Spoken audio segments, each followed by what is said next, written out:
We are now halfway through the first season of ANDOR, and most people in my corner of YouTube agree that this show is not only the best Star Wars of the Disney era, but that it makes even The Mandalorian look like a kid's show. The characters are more complex, with deeper backstories, making them more realistic and relatable. This is in stark contrast to the previous heroes and villains, who retrospectively appear one-dimensional. The good guys were good, the bad guys were bad. ANDOR is blurring those lines. There are bad apples among the heroes, and many of their adversaries genuinely want order and peace. Skeen is on the right side of history, but his intentions are completely corrupt.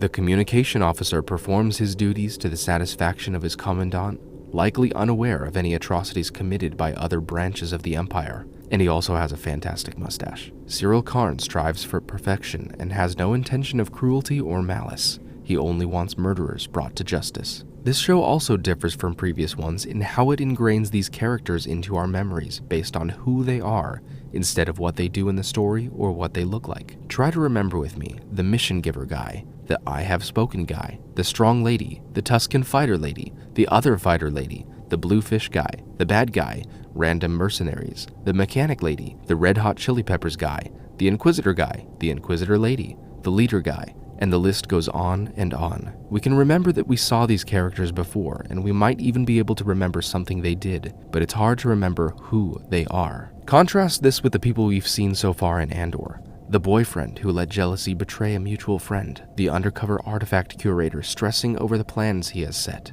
a senator with a genuine desire for change, but without the ability to enact it, the rebel with a manifesto who contemplates the morality of rebellion and its devices, the rebel motivated only by credits who will drop all loyalty as soon as it doesn't convenience him, the abusive father and husband who cares nothing about native inhabitants, and of course, the thief, thrust unwillingly into war, now with manifesto in hand. We know these people. We know what their motivations are and how they would act in certain situations.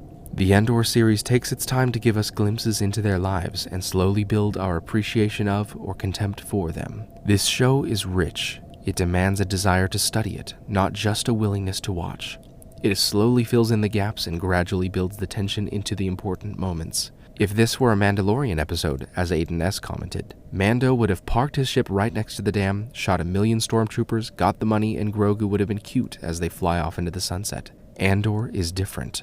It is a fine art gallery compared to the Mandalorian's amusement park.